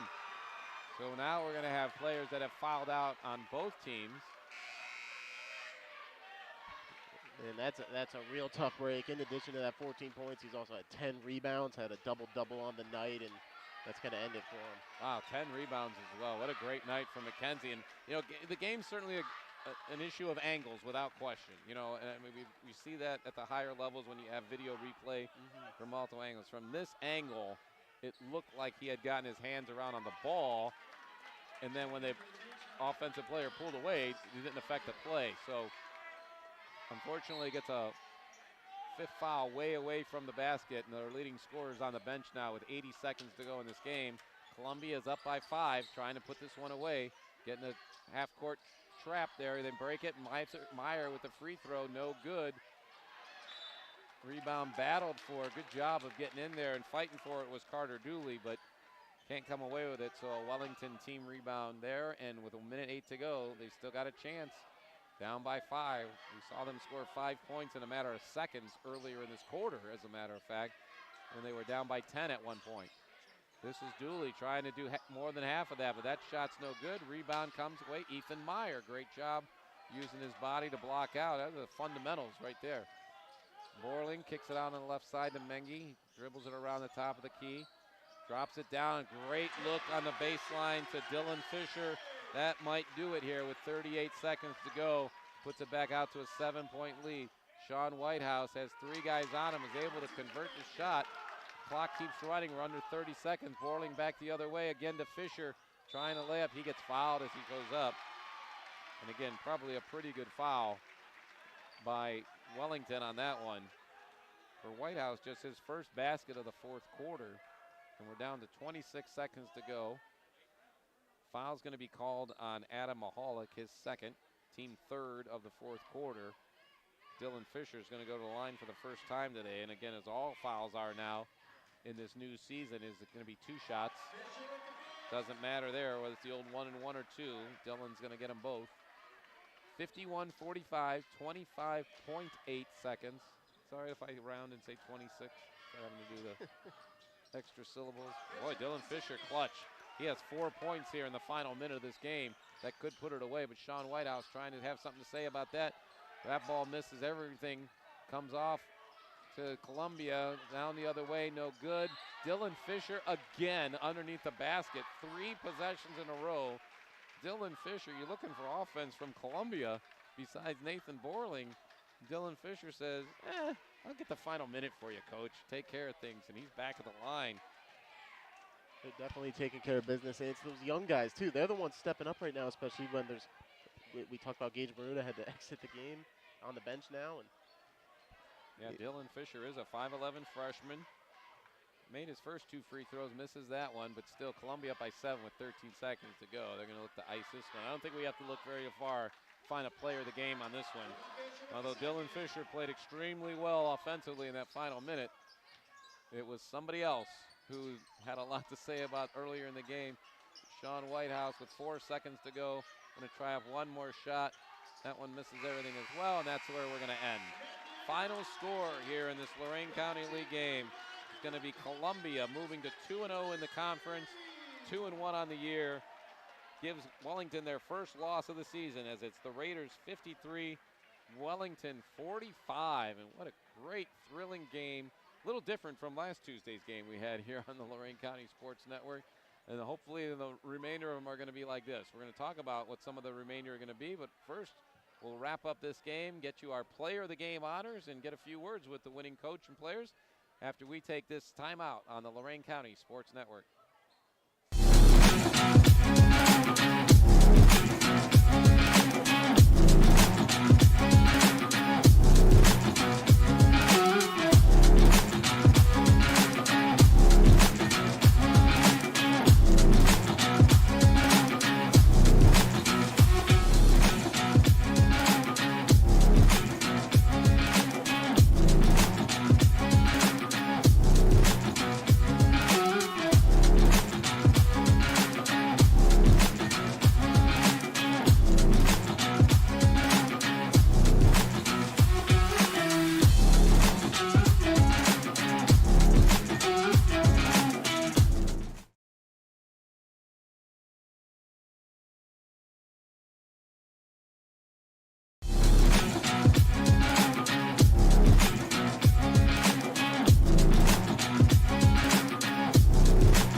High school basketball season on the Lorain County Sports Network is in the books, and boy, it was a thriller here from Columbia High School as the host Raiders actually come from behind, had gotten themselves in a 7-point hole early in the game, and then once they got the lead, they did not relinquish it, got it out to as many as 10 points, and finished with an 8-point win, 53-45.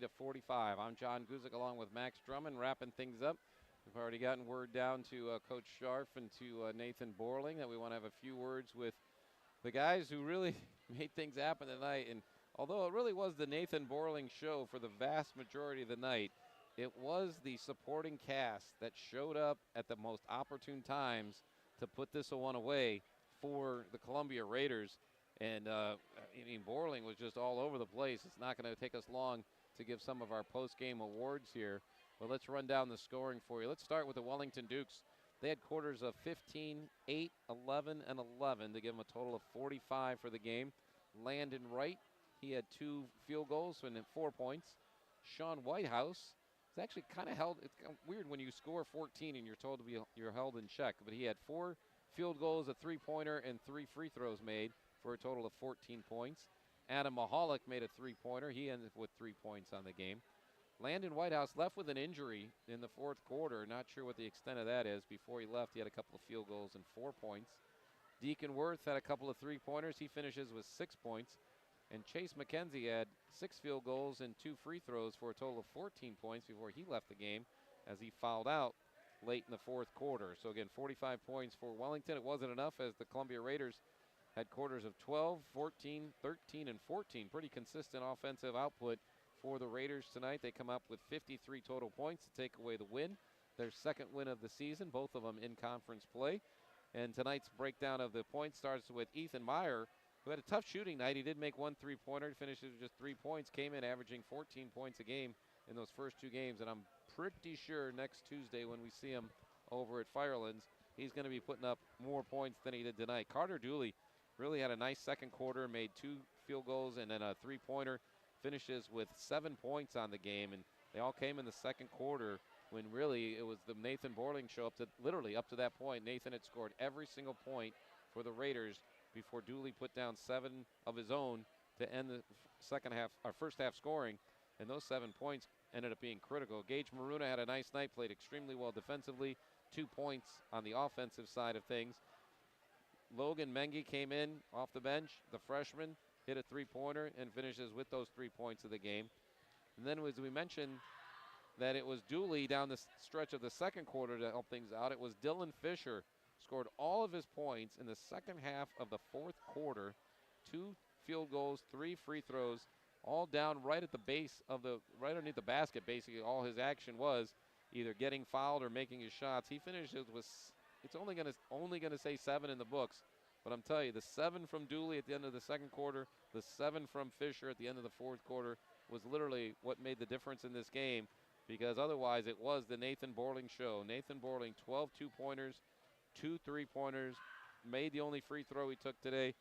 31 points for Nathan Borling in tonight's game, and he is absolutely not only our shooting star of the game, but he is easily, I don't think we have to put any drum rolls or conversation about who's going to be our Hoop Tech player of the game. Hoop Tech, where basketball meets technology, is going to get a award to Mr. Nathan Borling, and he's going to get a beautiful, as he makes his way to do our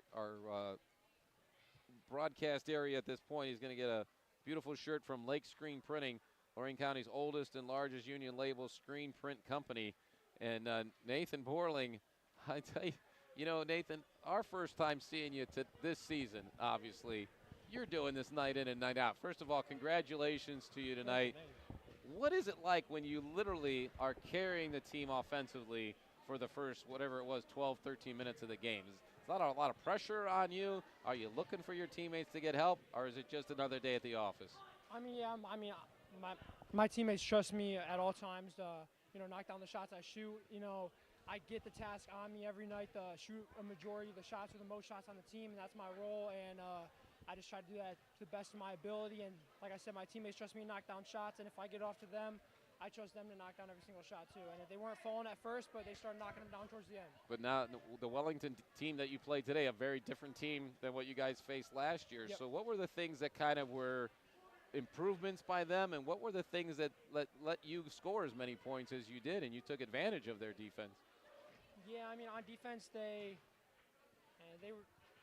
were trying to play up and to let me get by them sometimes, get to the paint, and then when they backed off, I was able to settle for some jumpers. And for them, they play really well in the paint, and we tried to just make sure we were as help side as possible, not letting them get it into the paint, not letting them control the game on that end, making sure we box out, get rebounds. I think we held them to single-digit offensive rebounds, and that's always our goal. So. Well, in your offensive game, you seem to come at all angles. You're cutting down the lane, you're doing fadeaway jumpers, you're driving down threes from out there. What did you do in the offseason that you felt really contributed to being able to have this kind of explosive offensive night tonight? Yeah, I mean, all off season I practiced all the different types of things. I mean, I've been playing on varsity all 4 years, so I try to. So you get the groupies. Is that what you're looking for? The groupies over there are getting in your ear? I try to focus on my weak points from the years prior, and last year I tried to quicken my release up from last year, make sure I could get shots off easier, quicken up the handle, get to the rim easier, just things like that. Well, you talk about, someone yelling at you from the court, but talk about that student section. You guys definitely have a home court advantage here. Talk about that student section here and what it's like playing in this gym. Oh, I love the student section. It feels like they're on top of you, especially when the other team's shooting on that end. They're in their face when they're shooting free throws. They're screaming at them, and I feel like that definitely gives us an advantage. Now, what you look at the conference, obviously you guys know what you did last year. Now you've seen everybody, at least you heard about them, a couple teams you've seen. Yep. How does the Columbia Raiders look in this league moving forward in the conference? I mean, I believe that we could beat any team on any given night, and I think we could play to our ability night in, night out. And, we go to Brookside Friday. We play them, and I believe we have a good shot against them. They know us. We know them pretty well. We know what guys they have, and we're just going to have to game plan well. And I wanted to touch on, because you did mention at the end of the game your teammates did start to hit those shots. Mm-hmm. What does it mean that those freshmen, those young guys that are coming off the bench and are asked to play a bigger role now, what does it mean that you can turn to them, trust them late in games like that? Yeah, they came in, and throughout all the scrimmages, all the practices, I've seen them consistently knocking down those same exact shots. So when it comes into games, I'm going to give it to them, throw up in the corner. I'm going to trust them to knock it down just as often as any other time. And I see them do it day in, day out, so I believe that they could do it. Definitely, and in the way you shoot the ball and your leadership out there, it shows when they're asked to step up as well. Yeah. And in tonight's game, Nathan, you guys did kind of dig yourself a hole early on. So you're the senior leader out there, but you have these 3 freshmen on your roster. 2 obviously contributed a whole lot down the stretch. How do you impose that kind of leadership on the rest of the team and make sure people don't panic early when you have a deficit like that? Every time they miss a shot, I try to just make sure they know I'm still confident in them. You could tell they get down on themselves sometimes, or they get stressed because the speed's a lot more than is in middle school, obviously. And I try to just make sure I keep them calm and just make sure that they're ready for the moment and make sure they're confident in themselves. Yeah, that's a good point. They just jumped from the speed of middle school to the very quick speed of a varsity Lorain County League game. Yeah. And we had a great one tonight, that's for sure. So you guys go to Brookside on Friday. Yep. We're going to go with you to Firelands next Tuesday. All right, yeah. So you've set the bar pretty high. So we're expecting a lot more of that from you next week. Yeah. And Nathan, you're going to be part of our conversation for the Mr. Basketball in Lorain County as well. So we're going to be talking about Nathan Borling a lot. And we appreciate you spending some time with us here on our post-game show. And we'll be, like I said, we'll be seeing you at least by next Tuesday, if not sooner. So Nathan Borling, and I think we can just safely say, as Edwin Vereen, make sure you get the right size T-shirt here for you from Lake Screen Printing. Also, our shooting star of the game, which is brought to you by United States Air Force. Aim high. Visit Staff Sergeant McCraven in Avon or visit airforce.com. Appreciate them. Now, also, we talked about rebounding, and Nathan mentioned that part of the strategy and part of the goals of this game was to limit Wellington to single digits in offensive rebounds, which they did. Let's get into our rebound report. And what stood out to you, Max, on your stat sheet, which our rebound report brought to you by Romeo's Pizza, locally owned and operated in both LaGrange and Lorain. Yeah, we talked about it a little bit, especially when he had to exit the game. But Chase McKenzie leading all rebounders with 10 of them throughout the night, including multiple offensive boards, giving them second chance opportunities. And then for Columbia, Ethan Meyer, he struggled to find his shot for a bit there, but 7 rebounds of his own, and a lot of them came in the second half and started fast breaks. He was able to get it and immediately get it up court. So just a great back and forth battle in the paint down there, and a lot of contested missed shots. Yeah, good observation about Meyer's game, because it wasn't his night offensively. As we mentioned, he had been averaging 14 points in each of the first 2 games today in double digits, and only finishes with 3. But again, that's that senior leadership that not only comes from Borling but also from Meyer, is that you still have ways that you contribute and make sure that your team's part of a winning night, and that's what added up for the Columbia Raiders tonight, and what puts them in the conversation of what's going to be happening the rest of the season in the Lorain County League. You're not going to talk about the top of the Lorain County League standings when I think having a conversation that includes the Columbia Raiders here tonight. Our stats of the game are brought to you by Alan Januzzi CPA, because it's all about the numbers. What else do we have for us tonight, Max? Well, of course, we have Lake Screen Printing giving us that awesome Player of the Game shirt that we were able to give out to Nathan Borling, and he was able to, it's a great opportunity there. I know stats-wise we talked about the turnovers were an issue, because Columbia was turning the ball over significantly in the first half of the game, But then Wellington was kind of trying to match them with some miscues to start the second half, which allowed Columbia to kind of pull away. And when they did build out that 10-point lead, that was just a little bit too much for the Wellington Dukes to recover from. And I also mentioned Mr. Basketball, and I will remind our viewers and listeners out there that this production on the Lorain County Sports Network comes from the WOBL, WDLW Sports Department. And the radio stations are also a sponsor season long of the Mr. Basketball Watch. And that's brought to you by Nick Abraham, Illyria Ford. Shop IllyriaFord.com. And as I mentioned, you're not going to be able to talk about Mr. Basketball this year without having a conversation that includes Nathan Borling tonight. 12 two-pointers, a couple of three-pointers, made his free throw, 31 total points, also contributed on dishing assists, steals. There was every stat sheet every stat column he was in there tonight. The one thing he wasn't a lot of is on the foul side. He didn't go to the line a lot, went to the line just one time, but also didn't foul a lot. And a lot of times we saw him matched up against Wellington's number one scorer was Sean Whitehouse. And it was interesting seeing Whitehouse and Borling going at each other on both ends of the court. The best offensive players trying to stop the best offensive players. So interesting night, and again, we'll be keeping an eye on Mr. Basketball all season long until we award that come March at the end of this season. And looking forward to adding to that list as we move forward, as we will be, again, as mentioned, at Firelands next week on the Lorain County Sports Network. But between now and then, you can get your fill of Lorain County hoops. It'll be women's basketball tomorrow night from Illyria Catholic on WDLW. They'll be taking on Rocky River. Then WDLW will be back at Illyria Catholic on Friday night for boys hoops as they take on North Olmsted. I'll be joining Dave Rivera on Friday night over at Open Door. Open Door taking on Lake Ridge, the kind of the battle of those private schools of Lorain County. And that's always a good one. It's silent night at Open Door. So not only does that mean it's going to be a very quiet first 10 points of the game for Open Door for us, but that means there's going to be even more people into that small gym. So Dave Rivera and I will find a way to wedge ourselves into a corner and bring you that game on Friday night as well. And next Tuesday, going over to Firelands. I was spending a lot of time at Firelands. I was there yesterday for the girls' game and going back on Saturday for the girls' game. And again, Tuesday, we'll be at Firelands. So before we wrap up tonight, Coach Jay Sharp going to join us. Coach, first of all, congratulations. What's your initial feedback on this game, knowing you've only had 3 games with this team so far this year? What's your takeaway from tonight's game? You know, we talked about in the locker room, we're young. You know, we've got 2 guys with a lot of experience in varsity. Nobody else really does, so we're still growing. You know, the freshmen stepped up tonight. Logan Mengi hit a big 3 for us.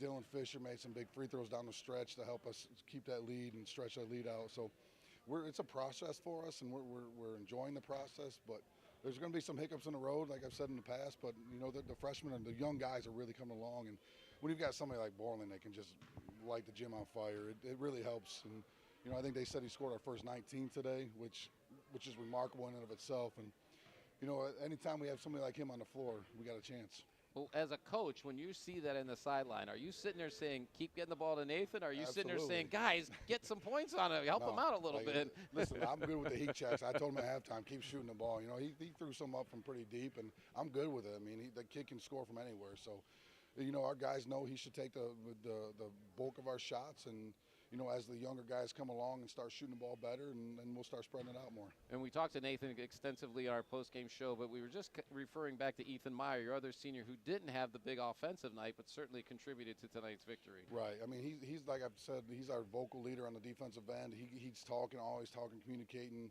You know, he hit a big 3 to stretch the lead out, or maybe it was to take the lead late. And, you know, he can knock them down. He didn't have a great shooting performance tonight, but we trust him to knock down those shots. And you referred to your younger guys out there, and Nathan had pointed out, you know, these guys went from literally a couple months ago playing at 8th grade pace to now playing at this pace out here on this pace. So what impressed you the most about them against like a guy like Fisher to be late in the game of a contested game and show up like that for you? It shows a lot of growth. You know, we threw them in the deep end, and, you know, they're not swinging. They're not playing any JV. It's just we believe in you. We trust you guys that you can score, and we're going to put you out there in a game. And even when the game's on the line, we'll give those younger guys a 3 when they're open. Shoot it. We trust them. We think they're going to knock them down. And we talked a lot tonight about the differences in this year's Wellington team compared to last year. How do you see that from a coaching standpoint, and where their improvement came from? I mean, there's a tough matchup for us. Sean's an incredible player. We really were focused on him tonight. Every time he touched the ball, we had 2, 3 guys just looking at him, 5 guys at times.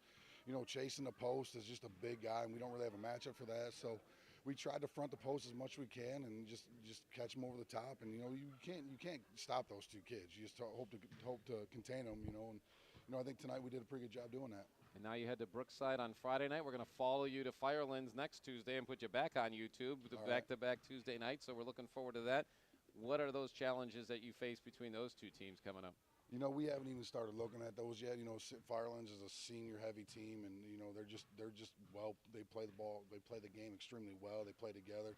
Brookside they shoot a lot of threes and plays fast tempo, and we're trying to get our guys to play that tempo. And they're going to be 2 good matchups and 2 tough tests for us. Well, you talk about tempo tonight. Tempo seemed to really work in your favor. There was a lot of times where we turn around and we're writing down a stat, and especially Nathan, he's in the front court already. Right. We've been really stressing that. In practice last 2 days, and we really need to play at a pace that favors us. Because when teams can set up and defend Nate, it's harder for us to score. But in transition, we can get pretty much any look we want, and we're trying to play in transition as much as possible. Hey, you talked a bit about how difficult it is to defend somebody like Chase McKenzie or match up with him. Right. I mean, Gage Maruna came away with 3 blocks tonight. Is that surprising to you, or is that? I told Gage after the game that's the best game I've seen him play. He didn't play last year, so he's still getting his legs back a little bit too. But I mean, he's our big guy, and he's 6 foot, but he's our big guy, and he banged with him pretty well today. And I thought he controlled the paint pretty well today and took a charge on Chase late, which was key for us. And you're right, he did have a few blocks today, which were game changers as well, and momentum plays. And Gage played extremely well for us. Yeah, that's definitely something you point out on looking at your roster. Right? The height is certainly something that you can't teach that. Right. And you guys found a way to get a solid victory tonight against an undefeated Wellington Dukes team. So congratulations to you, Coach. Appreciate you having time with us after the game today, and we'll be seeing you next Tuesday as well. Thanks for coming out and covering us, guys. Absolutely. Coach Jay Sharp from the Columbia Raiders. Victory tonight over the Wellington Dukes, 53-45 is our final score here. And as we get ready to wrap things up, we always want to point out our sponsors who help make everything happen here. With Peace, Love, and Little Donuts, feed your inner hippie. That's who brings you our post-game show tonight. And they don't have late enough hours for me to stop by on the way home. I got to make sure I get over to Avon in the morning and pick up my Peace, Love, and Little Donuts. And Coach Sharp mentioned about how kind of a height challenged on this Columbia team. So we didn't have our slam dunk of the game, but one of our sponsors is Steve Lawson of Russell Real Estate Services, and he's always got a slam dunk if you're selling or buying your next home. So consider top performing realtor Steve Lawson. And the bevy of sponsors you see along our screen throughout the evening, please keep them in mind whenever you're spending money in the Lorain County area, because none of this happens without their support. And none of this happens as well without the support of Mr. Edwin Vereen tonight on site as our producer, director extraordinaire, making everything happen, and Michael Allison on the camera, bringing you all the sights and the visual part of this YouTube broadcast.